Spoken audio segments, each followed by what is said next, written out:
Welcome to Currentomics YouTube channel. मैं हूं अभिषेक जैन और आज हम डिस्कस करने वाले हैं एक काफी मोटिवेशनल टॉक जो आपको फुल ऑफ एनर्जी देगी, आपको एक स्ट्रेटजी प्रोवाइड करेगी। उसके लिए आज हमारे साथ है अमृत जैन सर, जो कि अभी presently Indian defence account services के अंदर फरीदाबाद में अपने ट्रेनिंग फेज में है। ठीक है, आपके लिए जो स्पेशली बिगिनर्स हैं, फर्स्ट टाइम यूपीएससी की प्रिपरेशन कर रहे हैं, उनके लिए चाहे स्ट्रेटजी वाइज हो, चाहे एक गाइडेंस हो, काफी वैल्यूबल गाइडेंस आप लोगों को आज मिलने वाला है। साथ ही अगर मैं बात करूं अमृत जैन सर की, ठीक है, अगर इनका एजुकेशनल बैकग्राउंड हम देखें तो एनआईटी वारंगल से इन्होंने बीटेक किया है। साथ में इन्होंने फॉरेन यूनिवर्सिटी, जो आपकी चेक टेक्निकल यूनिवर्सिटी प्राग में है, वहां से इन्होंने अपनी एजुकेशन ली है। तो आप लोगों के लिए काफी अच्छा ये यहाँ से इंस्पिरेशन वाला फीज आपको मिलेगा। तो हम बात करते हैं अमृत जैन सर से। तो हमारे सब स्टूडेंट्स का फर्स्ट क्वेश्चन तो आपके बारे में है कि आपकी जो सिविल सर्विसेज की जर्नी है, क्या क्या आपने एक्सपीरियंस यहाँ पर लिए, तो उसके बारे में थोड़ा सा हमारे स्टूडेंट को आप बताइए। Thank you, Abhishek. Thank you for calling me here. First of all, I would like to congratulate you. आपका चैनल बढ़ता जा रहा है और काफ़ी स्टूडेंट्स को आपके तरफ से मोटिवेशन, गाइडेंस और एक जो राइट डायरेक्शन होता है शुरुआत में जो चाहिए होता है हर प्रिपरेशन में, हर एग्ज़ाम के लिए, वो मिल रहा है। तो मैं बहुत बधाई देना चाहता हूँ और आई विश मुझे भी ऐसे चैनल सब मेरी प्रिपरेशन के दौरान मिले होते तो शायद जल्दी निकल जाता एग्ज़ाम। और जहाँ तक मेरी जर्नी की बात है, मैं जैसा आपने बताया एनआईटी वारंगल से मैंने बीटेक किया, साथ ही चेक टेक्निकल यूनिवर्सिटी प्राग का भी उसमें हिस्सा रहा। और उसके बाद से फिर 1 साल मैंने जॉब किया सॉफ्टवेयर डेवलपमेंट फील्ड में हैदराबाद में, और फिर यूपीएससी प्रिपरेशन फुल टाइम शुरू किया। उसके बाद 3 साल प्रिपरेशन और 2 सीरियस अटेम्प्ट देने के बाद आईडीएस में मुझे सिलेक्शन हो गया था, वो मैंने पिछले साल ज्वाइन कर लिया। और अभी करंटली मैं ट्रेनिंग फेज में हूँ और इस साल का 2019 का जो इंटरव्यू है वो भी मैंने दे दिया, तो उसका रिजल्ट फाइनली है। तो आपको सबसे पहले तो बहुत बहुत बधाई कि आप यूपीएससी सिविल सर्विसेज के लिए इतने अच्छे पोस्ट पर अभी आप प्रेजेंटली वर्क कर रहे हैं। और सबसे पहले सभी स्टूडेंट्स को बताना चाहूंगा, अभी 2019 का भी अमृत जैन सर ने इंटरव्यू दिया है और हम सब एडवांस में उनको यहाँ पर कॉन्ग्रेचुलेशन देना चाहेंगे कि आप फटाफट से आईएएस यहाँ पर बने। ठीक है, तो सब स्टूडेंट की तरफ से और करंट टॉमिक्स यूट्यूब की चैनल की तरफ से आपको हार्दिक बधाइयाँ। साथ में जो हमारे थैंक यू स्टूडेंट अभिषेक। का साथ में हमारे जो स्टूडेंट का यहाँ पर क्वेश्चन है, स्पेशली जो फर्स्ट टाइम यूपीएससी की प्रिपरेशन में इन्वॉल्व होते हैं, जो बिगिनर्स हैं, वो किस प्रकार से अपनी प्रीलिम्स की स्ट्रेटेजी को प्लान करें, क्या क्या चीजों का उनको ध्यान रखना चाहिए, किस टाइप से उनको अपने आप को आगे ले जाना चाहिए प्रीलिम्स की प्रिपरेशन को लेकर। फर्स्ट टाइम जो प्रिपरेशन कर रहे हैं, वो अगर अभी इस साल का अटेम्प्ट दे रहे हैं 2020 वाला अटेम्प्ट जो कि अभी डिले हो गया है, तो उनके लिए तो सोने पे सुहागा वाली बात है। उन्हें जो ये 4 से 5 महीने जो एक्स्ट्रा मिले हैं, और ये टाइम अगर फर्स्ट अटेम्प्ट किसी भी फर्स्ट अटेम्प्टर को अगर दिया जाए तो मेरे ख्याल से उसको उससे ज़्यादा और कुछ चाहिए नहीं। वो अभी चाहे तो इसका अच्छे से यूज़ करके फर्स्ट अटेम्प्ट में ही अपना एग्ज़ाम जो है निकाल सकते हैं। और ये टाइम अगर मुझे या आपको या किसी भी और को मिला होता तो हम समझ सकते हैं कि फर्स्ट अटेम्प्ट में इसका कितना महत्व होता है, क्योंकि फर्स्ट अटेम्प्ट में हमारे पास इतना टाइम होता नहीं कि हम प्रीलिम्स और मेंस को इतना अच्छे से कर सकें। तो जो 2020 में दे रहे हैं उनके लिए तो मैं खास अभी बता ही दूंगा कि 4 महीने के लिए हम क्या कर सकते हैं। बट जो 2021 में दे रहे हैं एग्जाम, उनके लिए भी बात ऑलमोस्ट सेम सी ही रहेगी, बट उनको थोड़ा सा मेंस पर भी शुरुआत में ज़्यादा फोकस करना चाहिए।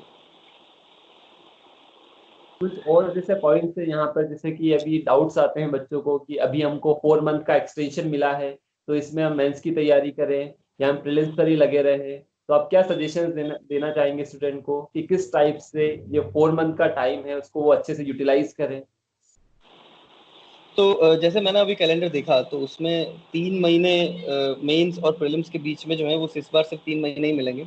नॉर्मली 3.5-4 महीने मिलते हैं, तो वो जो 20 से 25 दिन का 30 दिन का जो गैप है, उसको अभी कवर करना चाहिए। तो मेरे हिसाब से अगले 20-25 दिन, एटलीस्ट 1 महीना, स्टूडेंट्स को जिनका प्रीलिम्स पे थोड़ा सा कंट्रोल है, उनकी बात कर रहा हूँ मैं, पहला केस वो लेके चल रहा हूँ, तो उनको अभी मेंस की प्रिपरेशन करनी चाहिए। अपना जो ऑप्शनल है खासकर उसको बिल्कुल एग्जाम रेटेड प्रिपरेशन के लेवल पे पहुंचा दीजिए।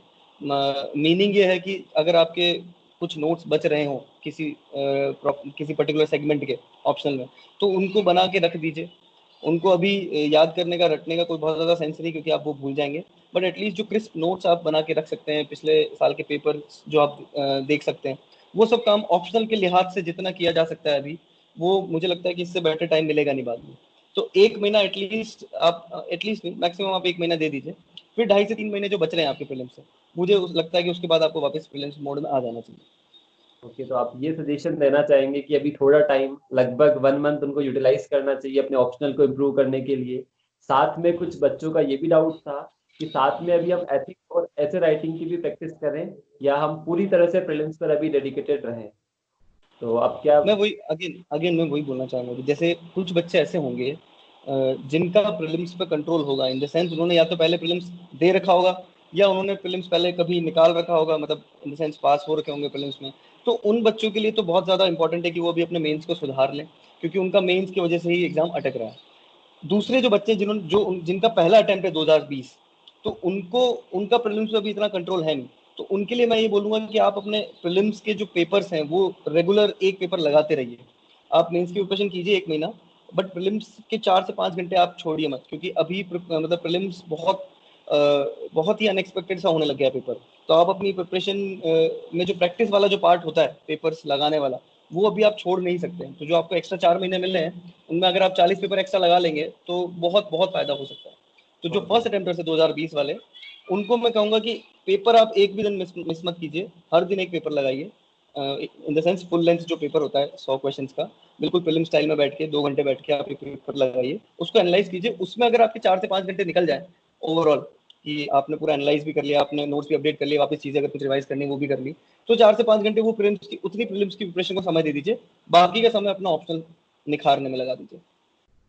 मतलब आप हमारे बच्चों को ये सजेशन देंगे कि आप क्वेश्चंस के थ्रू अपने कॉन्सेप्ट बनाइए, क्वेश्चन के थ्रू अपनी प्रीलिम्स की तैयारी को कंटिन्यू रखिए, ताकि दोनों चीजें साथ में होगी, उनका प्रीलिम्स भी साथ में चलेगा और उनका मेंस और ऑप्शनल की तैयारी भी वो साथ में यहाँ पर कर सकते हैं। एक और चीज मैं मेरे स्टूडेंट्स को बताना चाहूंगा कि जो अमृत जैन सर है, उन्होंने 2018 और 2019 दोनों प्रीलिम्स के अंदर 120 प्लस स्कोर किया है। तो जो इनकी स्ट्रेटजी है आपके लिए काफी वैल्यूबल होगी।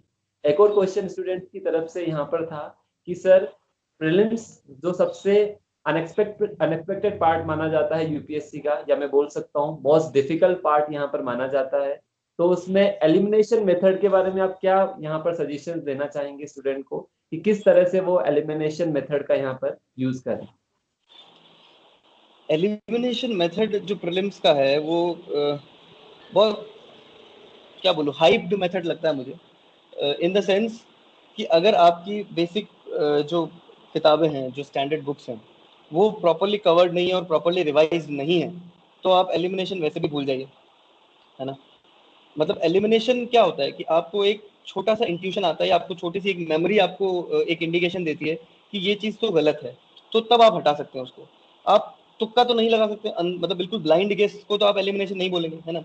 तो मैं एलिमिनेशन का पहला जो पार्ट है उसकी बात कर रहा हूँ, कि आप अपना जो सिलेबस है, जो स्टैंडर्ड बुक्स है, जो जितने भी आपके लक्ष्मीकांत से लेके, स्पेक्ट्रम से लेके, एनसीईआरटी से लेके, या जितने भी स्टैंडर्ड सोर्सेज हैं, उनको कवर और रिवाइज किए बिना तो आप एलिमिनेशन तक मत जाइए। पहला तो ये पार्ट हुआ एलिमिनेशन का। दूसरा पार्ट जो एलिमिनेशन का होता है वो ये होता है कि कुछ एक्सट्रीम स्टेटमेंट्स होते हैं, कुछ एक्सट्रीम वर्ड्स होते हैं, कि जैसे पिछले साल बहुत मतलब फेमस हो गए थे वर्ड्स की, ओनली आ जाए कहीं तो हटा दो, ऑल ऑल दिख जाए कहीं तो हटा दो। तो UPSC is very smart about all these things. अगर जैसे मैं ये इंटरव्यू दे रहा हूँ और कल को ये इंटरव्यू अगर 1,000 बच्चे देखते हैं, तो यूपीएससी भी एक बंदा बिठा के ये इंटरव्यू को देख सकता है और उसके अकॉर्डिंग अपना पेपर को मैनिपुलेट कर सकता है। मैंने तो 2019 का पेपर में यही चीज पाई कि 2018 के जो टॉपर्स ने जो बातें प्रीलिम्स के बारे में बताई, एग्जैक्टली यूपीएससी ने उल्टा दे दिया पेपर में, है ना। तो हम सिर्फ और सिर्फ उन तरीकों के, उन शॉर्टकट्स के भरोसे ना जाएं। ठीक है, कुछ तरीके हैं जो दिख जाते हैं साफ साफ, वो सबको ही पता है, उसमें कोई बहुत बड़ी बात है नहीं कि ऑल दिख जाए या ओनली दिख जाए, या कुछ भी ऐसा एक्सट्रीम स्टेटमेंट जो मेक बिल्कुल भी सेंस नहीं लग रहा हो। लेकिन यूपीएससी अगर ऐसा कर दे कि तीनों स्टेटमेंट में ओनली डाल दे, तो फिर तो वापस आपका नॉलेज ही काम आएगा ना। तो मैं इसलिए बोलूं, जो बेसिक है, जो आपके हाथ में जो अभी है प्रिपरेशन के दौरान, वो है आपका नॉलेज। उसको उसको बिल्कुल भी इग्नोर ना करें इन शॉर्ट ट्रिक्स के पीछे जाते हुए।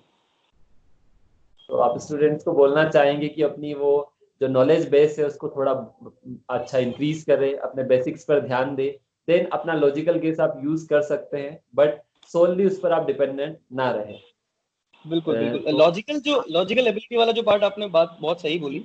उस वो क्या है कि आपके नॉलेज के साथ, आपके प्रैक्टिस के साथ अपने आप डेवलप होती है, कि आपको समझ आने लगता है कि ये एग्जामिनर ने अगर ये चीज ऐसे, इस ऑप्शन को यहाँ ऐसे रखा है, या ये क्वेश्चन को इस क्वेश्चन से पहले दिया है, या बहुत सारी चीजें जो आपका दिमाग तभी वर्क करने लगता है जब आपकी थोड़ी सी प्रैक्टिस हो रखी हो, थोड़ी सी चीजें रिवाइज हो रखी हो। सबसे इंपॉर्टेंट वो कॉन्फिडेंस कि अगर ये मुझे नहीं आता तो ये 99% जनता को भी नहीं आता।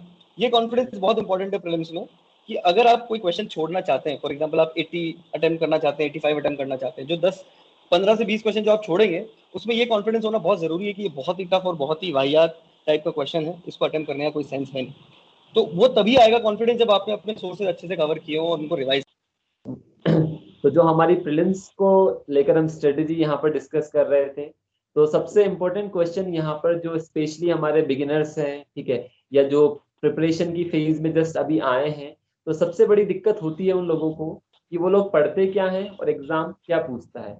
तो उनकी प्रिपरेशन को एग्जाम ओरिएंटेड हम कैसे बनाएं, कैसे प्रीवियस ईयर पेपर्स की हेल्प से हम यूपीएससी को जाने, क्योंकि इस प्रिपरेशन में जो मैं समझ पाया हूँ सबसे इम्पोर्टेंट रोल यही होता है कि आप वही पढ़े जो एग्जाम ओरिएंटेड है। इनपुट आप जो इनपुट इस एग्जाम की प्रिपरेशन के लिए लगा रहे हैं वो आपका फ्रूटफुल आउटपुट में कन्वर्ट होना चाहिए।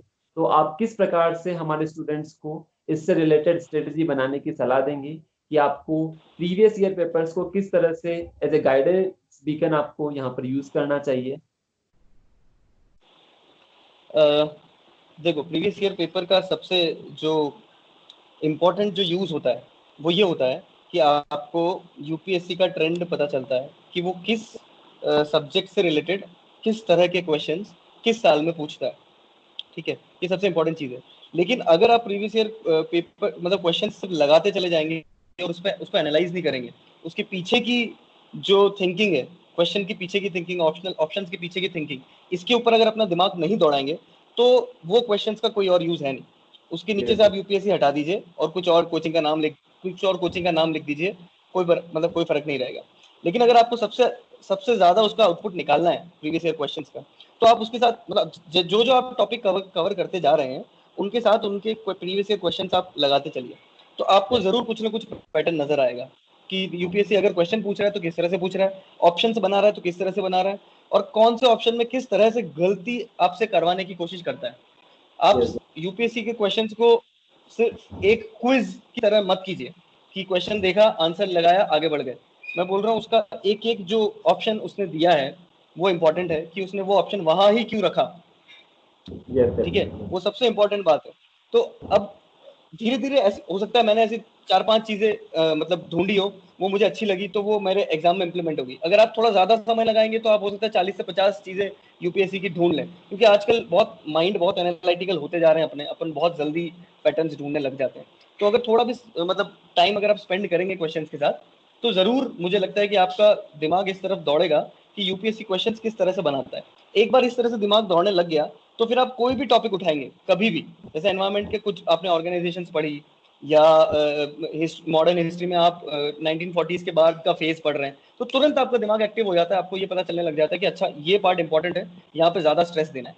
अब रही बात क्वेश्चंस प्रेडिक्ट करने की, आपकी मेहनत 100% आउट मतलब इनपुट को आउटपुट में कन्वर्ट करना, ये तो ऑलमोस्ट इम्पॉसिबल सा है यूपीएससी में, तो ऐसी आस तो अपन ना लगाएं तो बेटर है।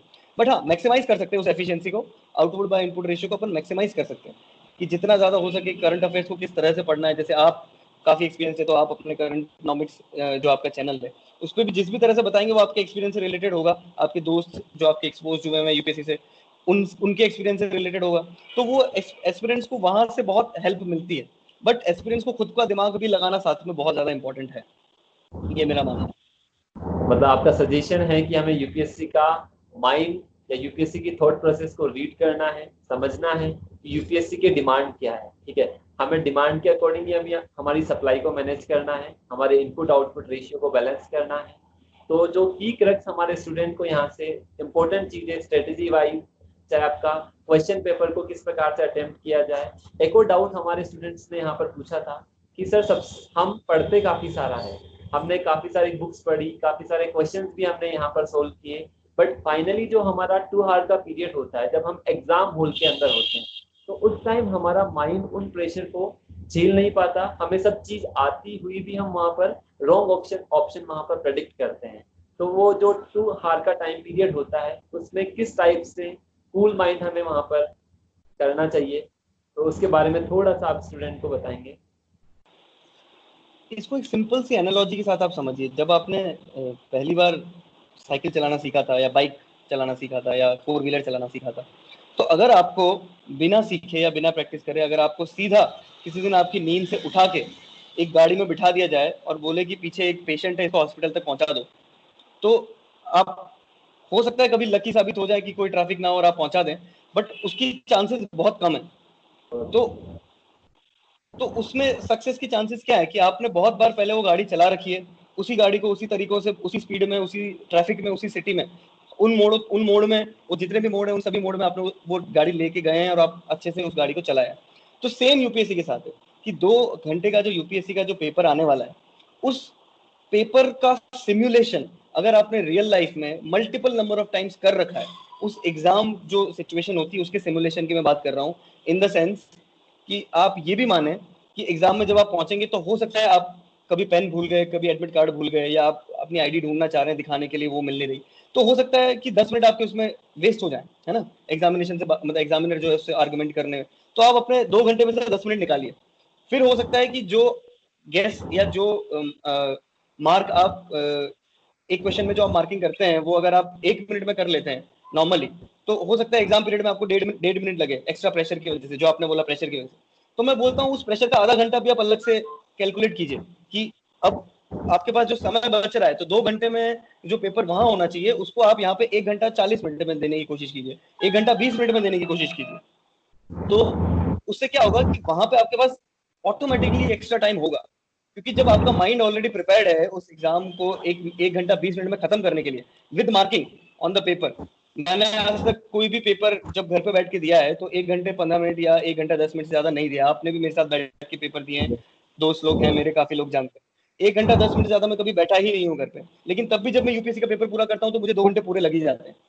तो मैं 1 घंटा 10 मिनट या 1 घंटा 15 मिनट के जो पीछे खत्म करने का जो लॉजिक है वो यही है कि जो एक्स्ट्रा वहां पे जो एक्स्ट्रा एक्सटर्नल फैक्टर्स आ रहे हैं उनको मैं ऑलरेडी कैलकुलेट करके चल रहा हूँ कि ये मेरा टाइम वेस्ट करेंगे। डेफिनेटली। तो हमें उस एग्जाम का ब्लूप्रिंट या वो पूरा का पूरा एग्जाम का जो एटमॉस्फेयर है, वो पूरा का पूरा स्ट्रेस जो हम एग्जाम के ड्यूरिंग एक्सपीरियंस करते हैं, उसको हमें पहले से ही हमारे घर पर या जहां भी आपको सुटेबल एनवायरनमेंट मिले वहां पर हमें उसका प्रैक्टिस करनी चाहिए, ताकि हम एग्जाम में बिल्कुल भी स्ट्रेस में ना आए। चाहे क्वेश्चन पेपर डिफिकल्ट हो, चाहे क्वेश्चन पेपर इजी हो, हम बिल्कुल कूल माइंड से उस एग्जाम में प्रोसेस करें, तो आप डेफिनेटली वहां पर आपको सक्सेस मिलेगी। ठीक है, अब एक ये और तो एक और हमारे एक और एक और चीज मैं ऐड करना चाहूंगा अभिषेक, कि जो हम एग्जाम के जो सिमुलेशन की जो बात कर रहे हैं घर पे, तो उसमें कुछ बेसिक चीजें तो सब समझ ही जाएंगे कि आपको एक टेबल चेयर पे लेके बैठना है 2 घंटे बिना किसी डिस्टरबेंस के, अपना पानी साथ में लेके बैठिए, अपनी घड़ी साथ में लेके बैठिए, और जो ओएमआर शीट है वो भी साथ में लेके बैठिए। वो सब बेसिक चीज है। उसके अलावा मैं आपको जो सिमुलेशन की बात कर रहा हूँ उसमें सिमुलेशन ये भी आएगा कि आप कभी इजी पेपर अटेम्प्ट करके भी देखिए, कभी टफ पेपर अटेम्प्ट करके देखिए, कभी जो आपने बिल्कुल नहीं पढ़ा है उसको अटेम्प्ट करके देखिए,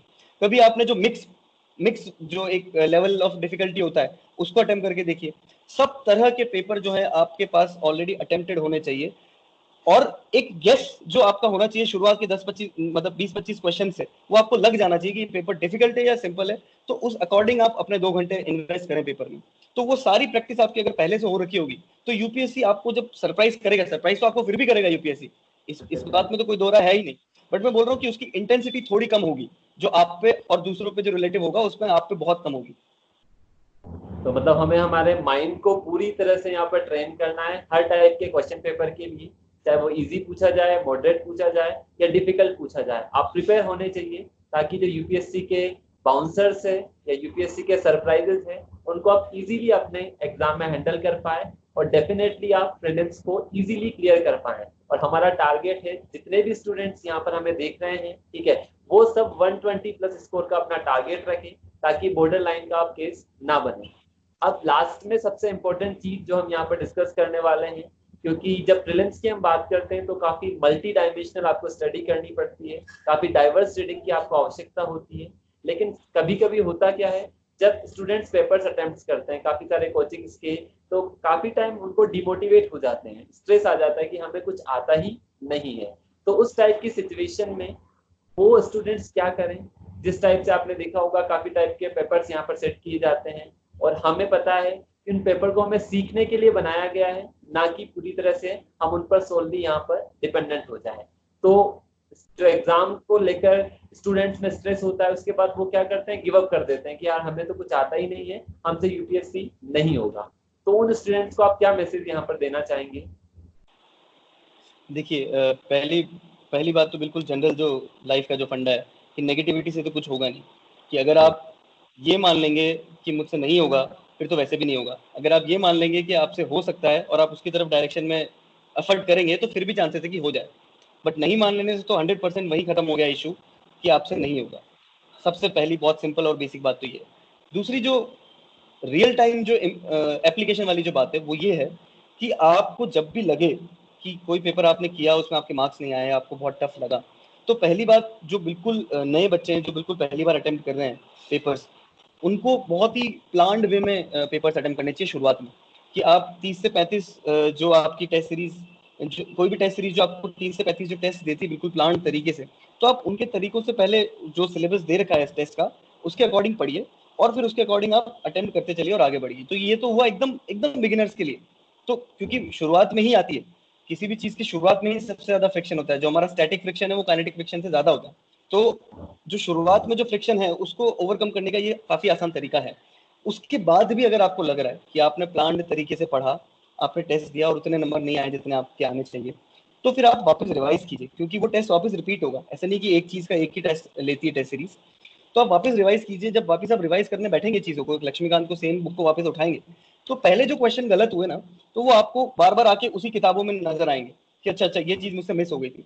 तो बस उसको अपनी गलती की तरह लीजिए कि आपसे कुछ गलती हो गई थी पिछली बार पढ़ने में, कुछ आपसे इग्नोर हो गया था, कुछ आपने ओवरलुक कर दिया था, उसको आप इस बार सुधारेंगे। मैं आज भी लक्ष्मीकांत लेके बैठूंगा तो मुझे 400 चीजें नहीं मिल सकती है, और मिलती है।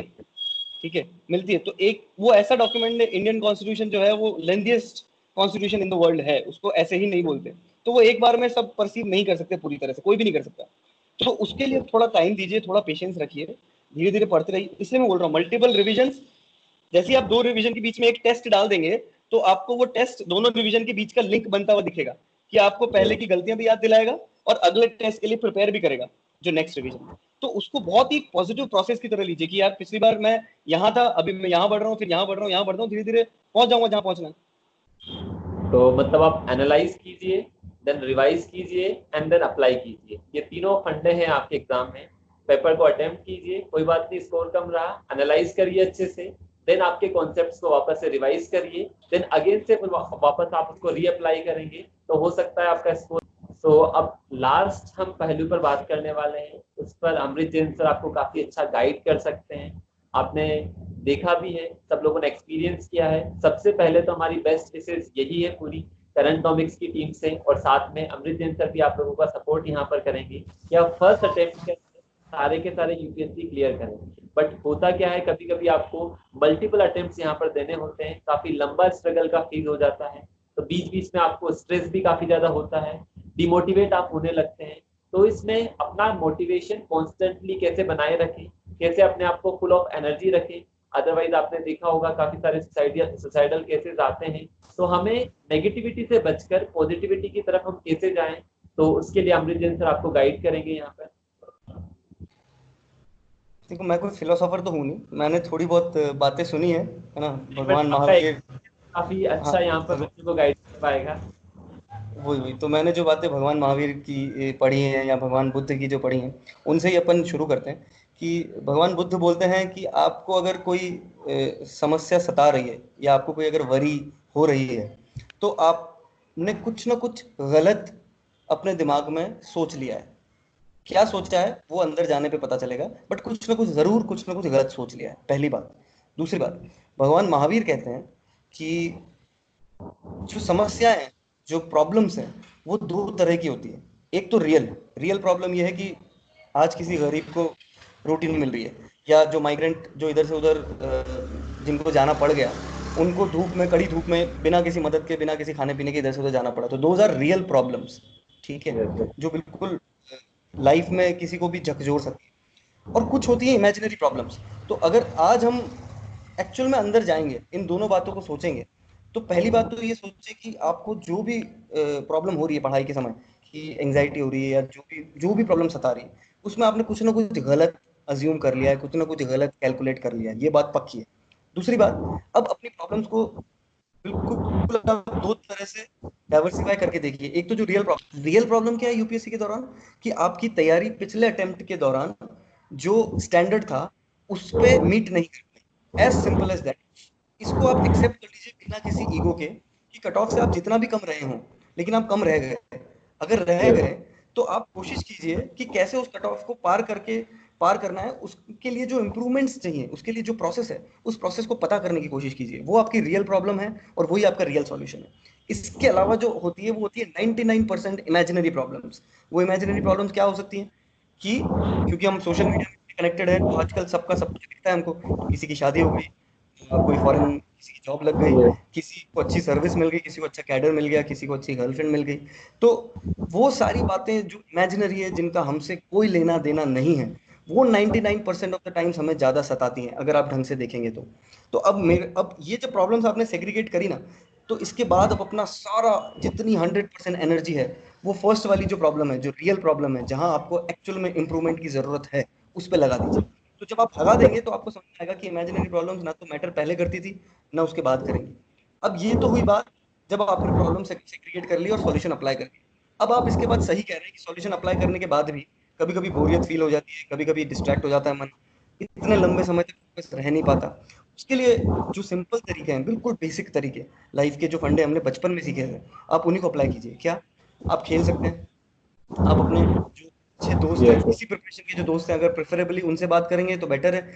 जो और अच्छे नियर एंड डियर वन से, आप उनसे बात कीजिए। तीसरा, आप कोई हॉबी पकड़ लीजिए, कोई भी हॉबी हो Yes. सकती है।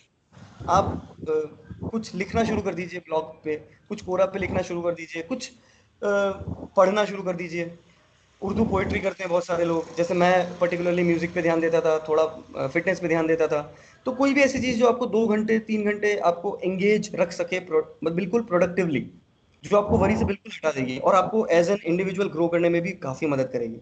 इसके अलावा जो लास्ट और जो फाइनल जो एक जो चीज जो वर्क करती है, जो मेरे लिए भी वर्क करी, जो सबके लिए वर्क करती है, कि आप जो जहां पहुंचना चाहते हैं, पहले तो आप उसके लिए जो अपने रीजंस आपने इस फील्ड में आने के लिए चुने थे, उन रीजंस को याद कीजिए, उन रीजंस को लिखिए, उन रीजंस को बार बार दोहराइए कि आप इस फील्ड में आए क्यों थे। तो जब आपको रीजंस दिखेंगे, तो आप और स्ट्रांग होंगे अंदर से।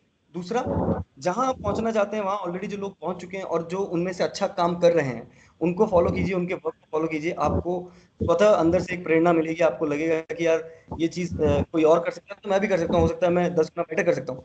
तो मुझे वहां पहुंचना इसलिए भी जरूरी है क्योंकि मुझे कुछ वो अच्छा करना है, चाहे वो समाज के लिए हो, अपनी फैमिली के लिए हो, दोस्तों के लिए, किसी के लिए हो। तो वो ये सारी चीजें जो है बहुत बेसिक चीजें हैं, यही चीजें सब मतलब अप्लाई करते हैं, आपको यही करना चाहिए। तो मतलब रियल प्रॉब्लम्स को सॉल्व करिए, इमेजिनरी प्रॉब्लम्स को अवॉइड करिए और कॉन्स्टेंटली अपने वर्क को जारी रखिए, अपनी गलतियों को सुधारें। ठीक है, तो ये सबसे बड़ा मैसेज है आप सब लोगों के लिए। और आप सब लोगों को इस फेज के अंदर, जो भी आप यूपीएससी की प्रिपरेशन कर रहे हैं, तो बेस्ट टू बेस्ट अपना फर्स्ट अटेम्प्ट में आपको देना है और फर्स्ट अटेम्प्ट में ही आपको यहाँ पर आईएएस बनकर निकलना है। यही करंट टॉपिक्स की तरफ से आपको ढेर सारी शुभकामनाएं। और सबसे पहले तो बहुत बहुत धन्यवाद अमृत जैन सर का, जो आपने इतना वैल्यूबल टाइम हमारे स्टूडेंट्स को गाइडेंस के लिए दिया। तो करंट टॉपिक्स की टीम की तरफ से भी आपको आई थिंक जो हमारा आज का ये डिस्कशन था, जिसमें आपने अमृत जैन सर के माध्यम से प्रीलिम्स की स्ट्रेटजी के बारे में, थोड़ा मोटिवेशनल गाइडेंस के बारे में जो हमने डिस्कस किया, इससे आप लोगों को काफ़ी हेल्प मिलेगी। और साथ ही में जो सबसे महत्वपूर्ण मुद्दा है अभी प्रेजेंटली, स्ट्रेस मैनेजमेंट का, अपने आप को किस तरह से एनर्जाइज रखा जाए, किस तरह से पॉजिटिविटी लाई जाए। तो जिस तरह से अमृत सर ने बताया कि किस तरह से वो अपनी हॉबी के माध्यम से अपने आप को पॉजिटिविटी की तरफ ले जाते थे। उनकी जो हॉबी है वो काफ़ी अच्छे गिटारिस्ट हैं, वो गिटार काफ़ी अच्छा प्ले करते हैं, काफ़ी सारे कॉम्पिटिशन्स में भी वो पार्टिसिपेट कर चुके हैं। उनका इंस्टाग्राम पे अकाउंट भी है, उसका लिंक हमने डिस्क्रिप्शन बॉक्स में अवेलेबल करवाया है, आप सर को वहाँ भी फॉलो कर सकते हैं। तो ये छोटी छोटी चीज़ें हैं जो आपको प्रिपरेशन में एक नया मोड देती है, ताकि आप पॉजिटिविटी की तरफ जा सके, अपने स्ट्रेस से कोप अप कर सके। तो आप उसको भी वहाँ पर फॉलो कर सकते हैं। सब लोगों की किसी की अलग अलग हॉबीज़ है, उसको वहाँ पर आप परस्यू कर सकते हैं। तो आई थिंक ये गाइडेंस आपको एक नई एनर्जी देगा, नई बूस्ट आपको देगा। तो हम करंट टॉपिक चैनल के माध्यम से टाइम टू टाइम आप लोगों को टॉपर्स का गाइडेंस अवेलेबल करवाते रहेंगे। सो जुड़े रहिए। Thank you very much. अपने सब दोस्तों को शेयर कीजिए, सब्सक्राइब कीजिए और बेल आइकन ज़रूर दबाइए, ताकि आपको सारे के सारे नोटिफिकेशंस मिलते रहें। Thank you very much guys, मिलते हैं हमारे नेक्स्ट वीडियो में।